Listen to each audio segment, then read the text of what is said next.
Hello and welcome to a Smurd P video, and today we are looking at Fantastic Four Volume 2 by Jonathan Hickman. And unless I'm mistaken, I've brought the direct market cover. I could be wrong, and I didn't even check before I started doing this review. So anyway, Fantastic Four is not usually my bag, but I'm interested in what made Jonathan Hickman such a iconic writer in Marvel that they would give him X-Men. And in my mind, the X-Men that he delivered, yes, he's got a great big strategy, but I felt like it was poorly executed. And this is my opinion. Not everybody agrees with it. There are some moments that are great, but I think it was the point that he wasn't allowed to write the full project that he intended to, like he had with Fantastic Four and Avengers, and he was promoted, so to speak. That's how I see. And then he had to end what his X-Men run, which Jerry Dugan has now taken on. I'm not sure whether Jerry gets direction or whether Jerry's just running with what he wants to run with in terms of this X-Men team. So anyway, Fantastic Four, that's why you're here. This is an overview. I have no idea what this is about. I haven't even started reading Volume 1. So there is the side, and what I like about the side is that it sits beautifully together like that. And at the bottom, I guess the only gripe that I have there is it's got the Thing instead of the whole team, which I thought was weird. I guess if you had like four or five volumes, you may put team members. I feel like that could work. But for this particular story, there's 2 volumes. Just do the Fantastic Four, man. Stick them on the side. Big fans of Fantastic Four will be happy with that. I also like that if you had it sideways, you could do it like that as well, because you got them all there, dotted in their little dots, like a TV show. And on the back, you have the colors really look nice. So Marvel's first family reunited at last. I have no idea what that means there. There is a synthesis there. Got sort of little reviews from Comic Vine and IGN. I honestly don't understand why they are put there, because Marvel and the Fantastic Four have been around goodness knows how many years. So I always find it a bit bizarre, like they've got to promote the book. This book, the first out of print, very difficult to buy, and if you were buying it, you were spending money, a lot of money. So didn't need that. Maybe it had it on the first run back then. Maybe it was a bit different time. And then you got the team here, and this collects FF 6 to 23, Fantastic Four 600 to 611, and 605. And unless I've counted incorrectly, which is a possibility, there are 29 issues compared to Volume 1, which had 27. Now, the first volume usually has the most issues in, and then the second is sort of downsized in my experience with omnibuses, but 29 to 27 isn't much of a big difference. And I guess if you're finishing... Sorry, my camera's not focusing very well at all. It's not doing it. If you're finishing Volume 1, you want to finish it at a decent point that it doesn't seem odd, I guess. So maybe that's the reason why. So over this side, you got a synthesis, and then this side, you've got the creator. So you got Jonathan Hickman. Then you got artist who is British, which makes me happy. I like because I'm UK based, obviously. I live here.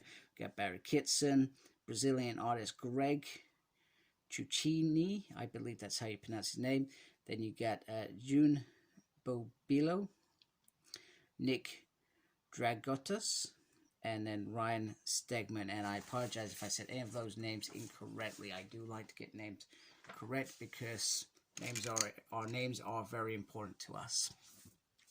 So in the back, you've got that big, massive spread. And then on the front, you've got this as well, which is quite nice.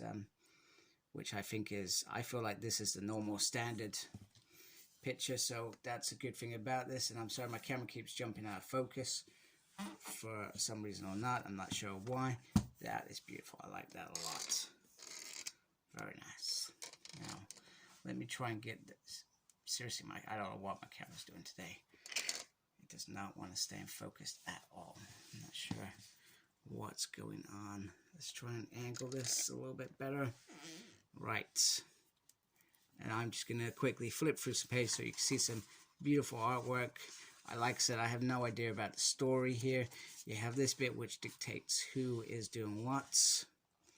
Let me just angle that a little bit more. That's a little bit better, I think. I hope that's a little bit better. I really need to invest in a longer sort of tube, so when I do this section, it just seamlessly sits over it. I really do need to do that. I will look at that because I review so many omnibuses and comics that I feel like it probably is important that I do that. So like I said, I have no idea. You got the Inhumans, who were originally introduced in the Fantastic Four, which is pretty cool. And somebody said that this sort of run is such a good run that you'll be what's the word? Not memorized. I was thinking of another word. You'd be memorized just to continue, I believe, which is cool. So I'm looking forward to this. It looks like there's quite a lot of action in here, so I think it will be interesting to read this. So like I said, never read this before. Interested in it for my own personal reasons. Otherwise I wouldn't have brought this. And I guess in reality, I perhaps wouldn't. I mean, I was aware of it for a long time, but I probably, if I couldn't afford it, I wouldn't have brought this as well. And I only intend to read, and then I'll probably sell it on because it's not part of my X collection, which is what obviously you guys hopefully generally know that I do. I do reviews of X-Men. That's my main bag in terms of books and omnibuses. This is not my bag, but it doesn't mean that I won't enjoy it, and hence why I've got it, because I want to enjoy it. So at the back, we've got some nice artwork going through. And these look like Virgin variants, or they've just made them that way. That's beautiful. That's the cover. It all looks really cool. I like it. Yeah, Rowan married in this period, I guess. Would this have been about, or would this just been afterwards? It's debatable. I guess what I'm really disappointed about is the fact that there seems to be no afterword. Sorry, I missed a lot. I apologize. No sort of afterword from Jonathan Hickman about this run. Yeah, just a cover gallery. That's, in my mind, is just disappointing because I do like hearing what inspired them to write the way that they wrote their stories, etc. So I find it a bit weird because in usual omnibuses, especially classic ones, we get, even if it was them doing an interview like 20 odd years ago, we still